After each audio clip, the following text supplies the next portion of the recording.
Cyber నేరగాళ్లు రోజు రోజుకి రెచ్చిపోతున్నారు. మెట్రోపాలిటన్ సిటీలోనే కాదు, మారుమూల పల్లెల్లోనూ మోసాలు చేస్తున్నారు. వృద్ధులు, విశ్రాంత ఉద్యోగులే లక్ష్యంగా నేరాలకు పాల్పడుతున్నారు. ఈ క్రమంలోనే శ్రీకాకుళం జిల్లా కాశీబుగ్గకు చెందిన ఓ ఆర్మీ రిటైర్డ్ ఉద్యోగికి సైబర్ నేరగాళ్లు కుచ్చుటోపీ పెట్టారు. పలు దఫాలుగా 1,31,85,000 రూపాయలు కాజేశారు. ఈ షాకింగ్ ఘటన ఆలస్యంగా వెలుగులోకి వచ్చింది. కాశీబుగ్గలోని రోటరీ నగర్ కు చెందిన ఆర్మీ రిటైర్డ్ ఉద్యోగి దువ్వాడ షణ్ముఖరావుకు మార్చి నెలలో ఓ వాట్సాప్ వీడియో కాల్ వచ్చింది.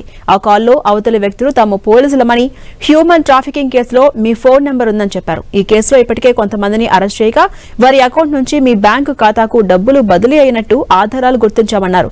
ఆపై ఆయన బ్యాంకు పాస్బుక్ తో పాటు ఆధార్ కార్డు వివరాలు కావాలని కోరారు.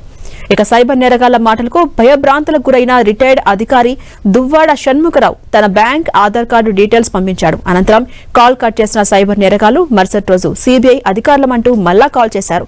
షణ్ముఖరావును డిజిటల్ అరెస్ట్ చేస్తున్నామంటూ ఓ ఫేక్ వారెంట్ చూపించారు. అది చూసి భయపడ్డ ఆయనకు ఏం చేయాలో అర్థం కాలేదు. అది గమనించిన కేటుగాళ్లు వెంటనే తన ప్లాన్ అమలు చేశారు. ఈ కేసు నుంచి తప్పించుకోవాలంటే తాము అడిగినంత డబ్బులు ఇవ్వాలని డిమాండ్ చేశారు సైబర్ నేరగాళ్లు. ఇక ఈ విధంగా సుమారు 2 నెలల కాల వ్యవధిలో షణ్ముఖరావు తన ఎల్ఐసి బాండ్స్, బంగారు ఆభరణాలను అమ్మి 1,31,85,000 రూపాయలను సైబర్ కేటుగాళ్లకు ట్రాన్స్ఫర్ చేశారు. ఈ విషయం బయటకు తెలిస్తే తన పరువు పోతుందని భావించిన షణ్ముఖరావు ఎవరికీ చెప్పలేదు. కానీ ఇంత సొమ్ము కాజేసినా ధనదాహం తీరని ఆ తెరచాటు దొంగలు మరోసారి షణ్ముఖరావుకు కాల్ చేశారు. ఆయన చెల్లించిన డబ్బుకు ఇన్కమ్ ట్యాక్స్ కట్టాలని, అందుకు మరికొంత డబ్బు పంపించాలని డిమాండ్ చేశారు. అప్పటికే తన దగ్గరున్న దాంతో పాటు తెలిసిన వాళ్ల దగ్గర తీసుకుని భారీ మొత్తంలో చెల్లించిన ఆయన ఇకపై ఏం చేయాలో తెలియక బంధువుల దగ్గర తన గోడును వెళ్లబుచ్చుకున్నాడు. అదంతా విన్నవారు అదొక సైబర్ మోసంగా భావించి పోలీసులకు ఫిర్యాదు చేశారు. ఈ ఘటనపై కాశీబుగ్గ పోలీసులు కేసు నమోదు చేసుకుని దర్యాప్తు చేపట్టారు.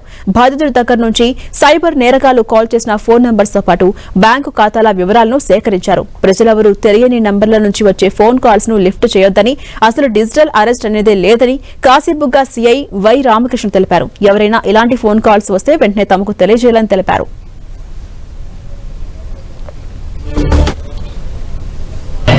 ఒక ఎక్స్ ఆర్మీ పర్సన్కి అతని ఏజ్ సుమారు 65 సంవత్సరాలు ఉంటుంది. అతను ఒక వీడియో కాల్ వచ్చింది.